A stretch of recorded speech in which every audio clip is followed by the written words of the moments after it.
Hi there, Yotam. This is Grandpa. I'm back, and I'll try to read as well as Grandma, though. Oh, excuse me. That'll be hard because she's really good. Anyway, I think the last thing she read was this. Look, a mouse! Peace, peace! This piece of toasted cheese will do it, ranted Butt the Hoopoe nonsensically. No problem. Hurriedly, Haroon disconnected the three leads and changed them round. This time, Butt the Hoopoe began to buck and bounce like a wild horse, and Haroon jerked the leads out to prevent himself from being bucked off into the ocean. Third time lucky, I hope, he thought, and with a deep breath, he reconnected the leads again. So what took you so long? Said Butt in its familiar voice. All fixed up now. Let's go. Va-va-boom. Hold your horses, Hoopoe, Haroon whispered. You just sit there and pretend you're still brainless. I've got something else to do. And now, at last, he reached into his other nightshirt pocket, drew out a small bottle made of many faceted crystal. A facet is like when you have like a diamond, each side is called a facet. And with a little golden cap.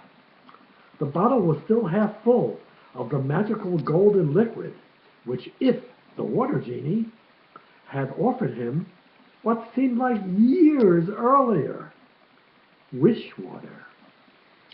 The harder you wish, the better it works, If had told him. Do serious business, and the wish water will do serious business for you. This may take more than 11 minutes, Haroon whispered to Butt the Hoopoe, but I'm going to do it all right. Hoopoe, you just watch me try. And so saying, he unscrewed the golden lid and drank the wish water down to the last drop. All he could see was a golden light, which had wrapped itself around him like a shawl. I wish, thought Haroon, squeezing his eyes tightly shut, wishing with every little fiber of his body, of his being. I wish this moon, Kahani, to turn so that it is no longer half in light and half in darkness. I wish it to turn this very instant in such a way that the sun shines down on the dark ship, the full hot moonday sun. That's some wish, said Butt the Hoopoe's voice admiringly. This will be pretty interesting. It's your willpower against the processes too complicated to explain. The minutes passed. 1, 2, 3, 4, 5. Haroon lay stretched out on the back of Butt the Hoopoe, oblivious, that is, totally unaware of the time, oblivious of everything except his wish. In the weed jungle, the Chupwala searchers decided they were looking in the wrong place and turned back toward the dark ship. Their dark bulbed torches, remember a bulb is like an electric bulb? Their dark bulb torches sent probing beams of darkness through the twilight. By chance, none of these beams fell upon Butt the Hoopoe. More minutes passed. 6, 7, 8, 9, 10. 11 minutes passed. Haroon remained stretched out, with his eyes shut tight, concentrating on his wish. A dark beam from the torch of a Chupwala searcher picked him out. The hisses of the search party foamed across the waters. On their dark seahorses, they galloped toward Butt the Hoopoe as fast as they could go. And then, with a mighty shuddering and a mighty juddering, Haroon Khalifa's wish came true. The moon Kahani turned quickly, because as Haroun had specified during his wishing, there was little time to be lost, and the sun rose at high speed and zoomed up into the sky until it was directly overhead. If Haroun had been in Gup City at that moment, he might have enjoyed witnessing the distress of the eggheads in P2C2E house, the immense supercomputers and gigantic gyroscopes that had controlled the behavior of the moon in order to preserve the eternal daylight and the perpetual darkness and the twilight strip in between, had simply gone crazy and finally blown themselves apart. Whatever is doing this, the eggheads reported to the walrus in distress and consternation. Consternation is upset. Concern. Possesses a force beyond our power to imagine, let alone control. It's the power of the wish water and Haroun's wishes.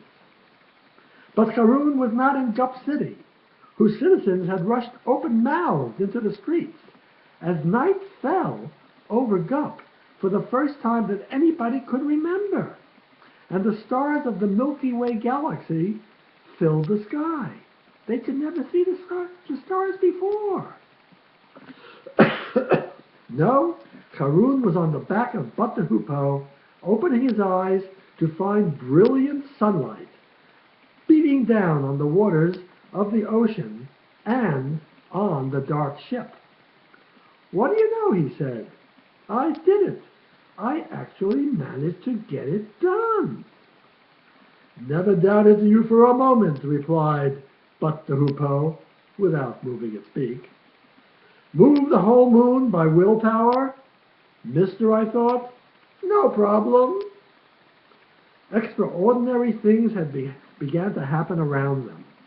The Chapwalla searchers, racing toward Haroun on their dark seahorses, began to shriek and hiss as the sunlight hit them, and then both Chapwallas and horses grew fuzzy at the edges and began, as it seemed, to melt into the poisoned, lethally, that is, killingly, dangerous acid ocean. And into the poisoned, lethally acid ocean they sank, turning into ordinary shadows and then sizzling away altogether. "Look!" yelled Haroun. "Look what's happening to the ship!" The sunlight had undone the black magic of the cult master Katam Shud.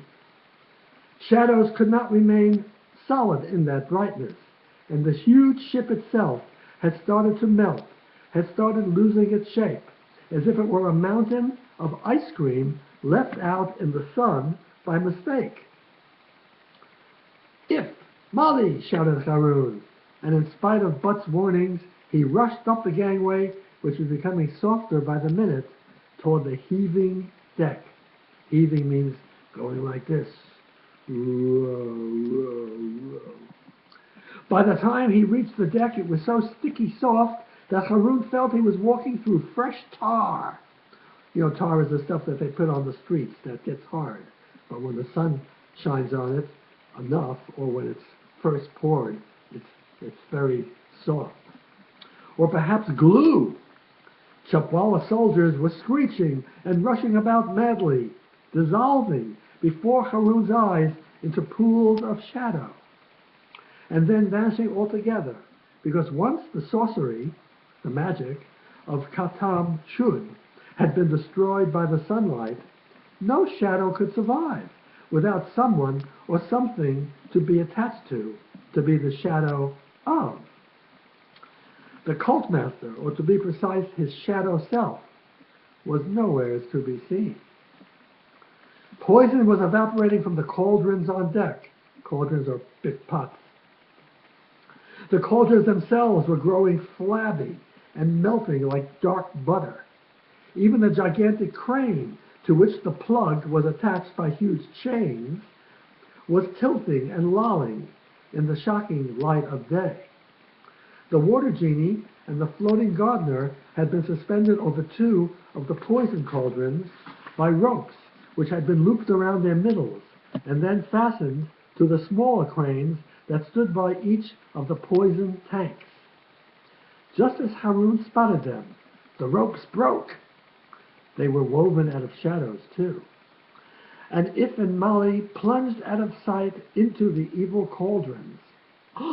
Haroun gave an anguished cry. Ah! But the poison in the cauldrons had been boiled dry by the sun, and the cauldrons themselves had grown so soft that, as Haroun watched, If and Molly pulled away great sections with their bare hands, creating holes huge enough for them to step through. The cauldrons had been reduced to the consistency of melting cheese. And so had the deck itself. Let's get out of here, Haroun suggested. The others followed him down the melting, rubbery gangway. If and Haroun leapt across but the Hoopoe, and Molly stepped onto the water beside them. Mission accomplished, cried Haroun joyfully. Hoopoe, full speed ahead. Varoom, agreed But the Hoopoe, without moving its feet. It began moving rapidly away from the dark ship toward the channel in which Molly had cut in the weed jungle. And then there was an unhealthy sounding noise and a slight smell of burning from the Hoopoe's brain cavity, and they came to a halt. He's blown a fuse, If pointed out. A fuse is a little thing that when you have too much electricity going through it, it melts so that the electricity is stopped, and that way it doesn't burn out the wires. Haroun was mortified. That means he was really upset. Mortified is about as upset as a person could get, because it implies that they're almost dead from their upset. Mortified, that's what that means. I guess I didn't make the right connections after all, he said. And I thought I'd been so good. Now he's ruined. He'll never work again. The great thing about a mechanical brain, If consoled him, made him feel better, is that it can be fixed up, overhauled, even replaced. There's always a spare at the service station in Gup City. If we could get the Hoopoe back there, it would be as right as rain. That's a funny phrase in English. They say something is as right as rain. But the truth is, I don't know why they say it. I don't know what it means.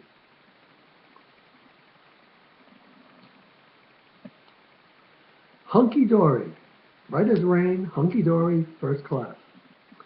If we could get any of us back to anywhere, Haroun said. They were adrift in the old zone with no prospect of help. After everything they'd been through, Haroun thought, it just didn't seem fair. I'll push for a while, Molly offered, and had just begun to do so when, with a strange, sucking sound, the dark ship of Cultmaster Katam Shud finally melted right away. And the plug, incomplete as it was, fell harmlessly onto the ocean bed, leaving the source of stories entirely unblocked up. Fresh stories would go on pouring out of it, and so one day the ocean would be clean again, and all the stories, even the oldest ones, would taste as good as new. Molly could push them no further. He fell across the Hoopoe's back, exhausted. It was mid-afternoon now. The moon Kahani had settled down to a normal speed of motion, and they drifted across the southern polar ocean, not knowing what to do next. Just then there was a bubbling and a frothing. Frothing is like when you pour beer and the white stuff comes up, that's froth. In the water beside them, and Haroun recognized with immense relief the many smiling mouths of the plenty more fishes. Goopy! Baga! He greeted them happily. They replied, in rhyme, of course. Have no worries, have no fear. We'll soon get you out of here. You've done enough. Throw down the reins. Reins is like the leather straps that you have when you're driving a wagon with horses. You've done enough. Throw down the reins. We'll soon have you safe again. So Baga and Goopy, taking the reins of But the Hoopoe in their mouths, towed the companions out of the old zone. I wonder what became of Katam Shud, Karun finally said. If gave a contented shrug. Done for. I can vouch for that, he said. No escape for the cult master. He melted away like the rest of them. It's curtains for him. It's history. Good night, Charlie. That is, he's Katam Shud. By the way, curtains is an English word meaning like it's over. That's because when you go to the theater and a play comes to an end, they close the curtains. And that's why they say curtains. This was only the shadow self, remember, Karun pointed out soberly. The other cult master, the real one, is probably battling it out right now with General Kidab and the pages, and Mudra, and my father, and Blabbermouth. Blabbermouth, he thought privately. I wonder if she missed me just a little bit. Also, isn't Prince Bolo fighting back there? What had been the twilight strip was now bathed in the last light of the sun. From now on, Kahani will be a sensible moon, Karun thought, with sensible days and nights. In the distance, in the northeast, he saw, lit up by the evening sun for the first time in many an age, the coastline of the land of Chup. Because now there's light, because he turned the moon around. Okay, I think I'll stop now, and we'll continue in a little while.